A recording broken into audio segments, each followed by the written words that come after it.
Hi everyone, welcome back to the channel. So friends, चलिए English का topic 12 देखते हैं, वोकेबलरी। इसमें हम देखेंगे one word, spellings, opposites and affixes. कुछ इंपॉर्टेंट वोकेबलरी हमने इसमें शामिल किया है जो आपके एग्जाम में पूछे गए हैं और पूछे जा सकते हैं।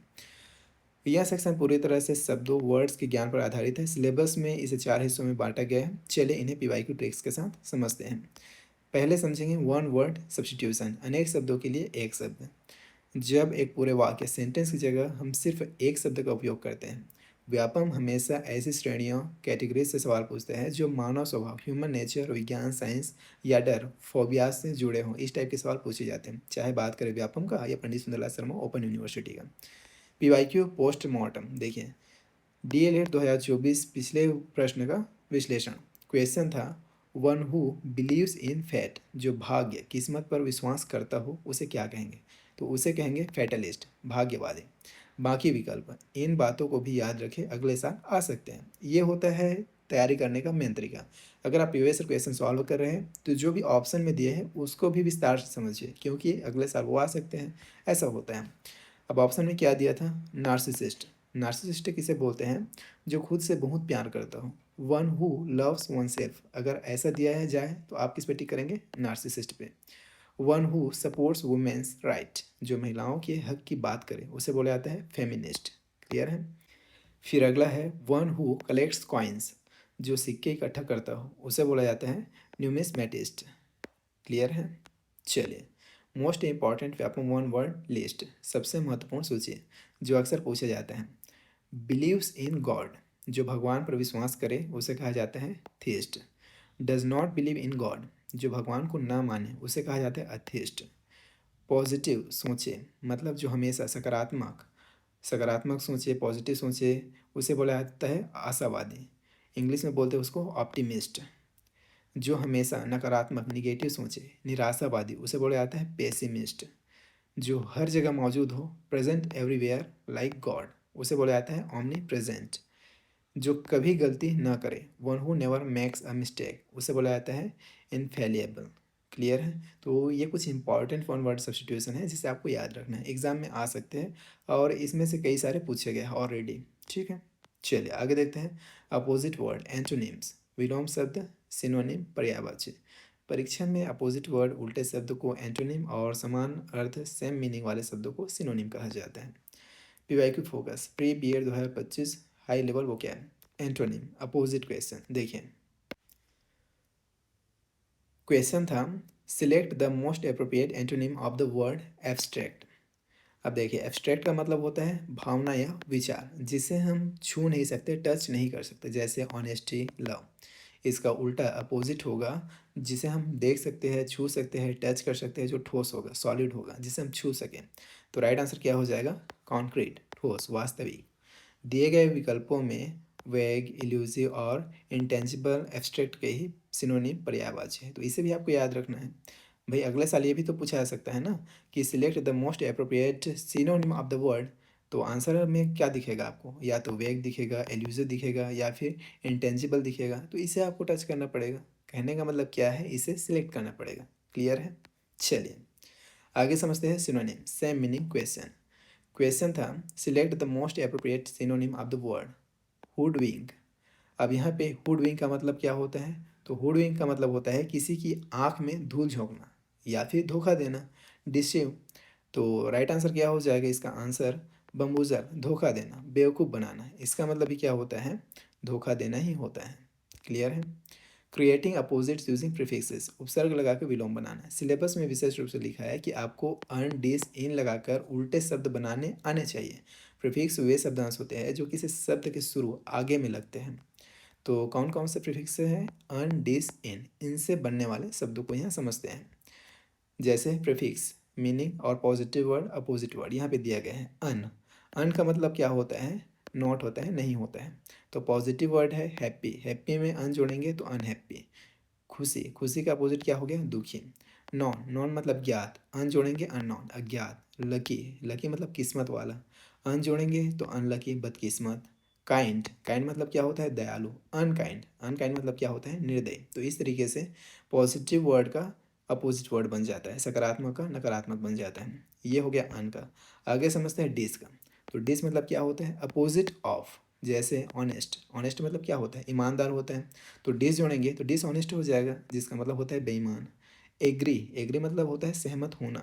डिस जोड़ेंगे तो डिसएग्री, इसका मतलब होता है असहमत। अलाउ, अलाउ मतलब होता है अनुमति देना। डिस अलाउ कर देंगे तो मना करना हो जाएगा। रिस्पेक्ट, इसका मतलब होता है आदर। डिस जोड़ देंगे तो डिसरिस्पेक्ट, अपमान हो जाएगा। तो इस तरीके से। अगला है फिर इन का मतलब होता है नॉट, नहीं। जैसे करेक्ट, करेक्ट का मतलब होता है सही। इन जोड़ देंगे तो इनकरेक्ट हो जाएगा, जिसका मतलब क्या होता है गलत, अपोजिट हो गया। विजिबल, विजिबल का मतलब क्या होता है दृश्य। इन जोड़ देंगे तो इनविजिबल, अदृश्य।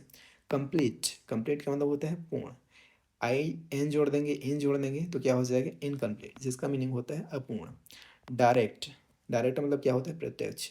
इन जोड़ देंगे तो इनडायरेक्ट हो जाएगा अप्रत्यक्ष। तो ये है कुछ इंपॉर्टेंट प्रीफिक्सेस के शब्द जिसे आपको याद रखना है। और ये तालिका में जो भी दिया गया है ये सब बेहद इंपॉर्टेंट है, इसमें से कोई भी आपसे पूछा जा सकता है, तो आप इसे याद करके जाएंगे। क्लियर है। परीक्षा ट्रिक, अगर पूछा जाए एग्री का अपोजिट क्या है तो अनएग्री मत लगाना, डिसएग्री सही होगा। चलिए आगे समझते हैं सफिक्सेस, प्रत्यय। सफिक्सेस वे शब्दांश होते हैं जो किसी शब्द के आखिरी अंत में लगते हैं और उसका पार्ट ऑफ स्पीच बदल देते हैं। जैसे नाउन को एडजेक्टिव बनाना या एडजेक्टिव को एडवर्ब बनाना, इस टाइप का। प्रीवियस क्वेश्चन है DL 2025 में पूछा गया क्वेश्चन था, the adverb of brave is. आमतौर पर एडजेक्टिव के अंत में एल वाई सफिक्स लगाने से वहाँ एडवर्ब बन जाता है। तो यहाँ पे ब्रेव का क्या हो जाएगा, ब्रेवली हो जाएगा। आंसर क्या हो जाता, ब्रेवली। ये चुनना था आपको। इजी आता है, टेंशन मत लीजिएगा, आराम से सॉल्व कीजिएगा, हड़बड़ाना नहीं है, समझ के सॉल्व करना है पेपर को। ठीक है। देखिए इंपॉर्टेंट सफिक्स लिस्ट, कुछ महत्वपूर्ण प्रत्यय की सूची। जैसे नेस नाउन बनाता है। हैप्पी, हैप्पी से क्या बन जाएगा हैप्पीनेस। काइंड, काइंड से बन जाएगा काइंडनेस। फुल एडजेक्टिव बनाता है। ब्यूटी से ब्यूटीफुल, केयर से केयरफुल। लेस इसका मतलब होता है बिना, विदाउट। केयर, केयर का हो जाएगा केयरलेस। होम, होम का हो जाएगा होमलेस। एबल, एबल मतलब लायक। तो रीड में एबल जोड़ेंगे तो रीडेबल मतलब पढ़ने लायक। इंजॉय, इंजॉय में एबल जोड़ेंगे तो इंजॉयबल, इंजॉय करने लायक। ठीक है। फिर आगे है स्पेलिंग, वर्तनी, सही स्पेलिंग पहचानना। स्पेलिंग में व्यापम या फिर PSSOU आमतौर पर double letters, double I, double M, double T या फिर IE या EI वाले शब्दों में कंफ्यूज करता है। व्यापम्स मोस्ट रिपीटेड स्पेलिंग लिस्ट, इन्हें रट लें। आपको ये मान के चलना है कि आपसे इन्हीं में से पूछा जाएगा। जैसे ग्रामर, ये ग्रामर सही लिखा है। ग्रामर की स्पेलिंग GRAMMER नहीं होता, क्या होता है GRAMMAR होता है। यहाँ पे E नहीं A लगता है, कन्फ्यूज़ नहीं होना है आपको। दूसरा है वैक्यूम, वैक्यूम का स्पेलिंग VACCUM नहीं होता है। ठीक है। क्या होता है VACWM होता है। क्लियर है। कमेटी, कमेटी में double M, double T, double E होता है, इतना आपको याद रखना है, बेहद इंपॉर्टेंट। गिनती नहीं है कि कितना बार ये क्वेश्चन एग्जाम में पूछा गया है, कॉम्पिटिटिव एग्जाम में, चाहे बात हो टीचिंग एग्जाम का या फिर अदर कॉम्पिटिटिव एग्जाम का। रिसीव, रिसीव का नियम क्या है, सी के बाद हमेशा EI आता है, IE नहीं। तो यहाँ पे आपको ध्यान देना है, सी के बाद क्या आएगा EI आएगा, बेहद इंपॉर्टेंट। बिलीव, यहाँ सी नहीं है इसलिए IE आएगा, यहाँ पे IE आएगा, EI नहीं, इसे आपको ध्यान देना है। सेपरेट, सेपरेट में देखिए सेपारेट बीच में ए होता है, ई नहीं होता है, यहाँ पे क्या होता है ए होता है, सेपारेट होता है, सेपरेट। ठीक है। एकोमोडेशन, डबल C और डबल M होता है इसमें, इस बात को आपको ध्यान रखना है। यहाँ पे जो भी वर्ड लिखा गया है बेहद इंपॉर्टेंट है, वेरी मोस्ट इंपॉर्टेंट। आप इसे पूरा अच्छी तरीके से रट कर याद करके जाएंगे, आपसे इन्हीं में से पूछा जाएगा। क्लियर है। Bonus PYQ fact, homonyms, DL 2025 question, word different in meaning but similar in sound are, ऐसे शब्द जिनकी आवाज़ एक जैसी हो पर मतलब अलग हो, क्या कहलाता है, होमोनिम कहलाता है। श्रुति संभिन्नार्थक शब्द कहलाता है। एग्जाम्पल्स ऑफ होमोनिम, जैसे सन और शन। इस सन का मतलब होता है सूरज, इस सन का मतलब होता है बेटा। तो देखिए जो साउंड है एक जैसा है लेकिन मीनिंग क्या है, अलग अलग है। जैसे राइट, इस राइट का मतलब होता है सही, इस राइट का मतलब होता है लिखना। साउंड सही है, साउंड बराबर है, साउंड सेम है, साउंड एक जैसे हैं लेकिन मीनिंग डिफरेंट है। सी, इस सी का मतलब होता है समुद्र, इस सी का मतलब होता है देखना। दोनों का साउंड क्या है, तो साउंड सेम है लेकिन जो मीनिंग है, मीनिंग कैसा है, तो मीनिंग डिफरेंट है। क्लियर है। तो इस तरीके से आपका जो वोकेबलरी वाला सेक्शन है वो भी कंप्लीट हो जाता है। अगले वीडियो में मॉडल्स देखेंगे, कैन, मे, शुड, वुड। उसके लिए आप लोग तैयार रहिएगा। मिलते हैं अगले वीडियो में। Till then take care and bye.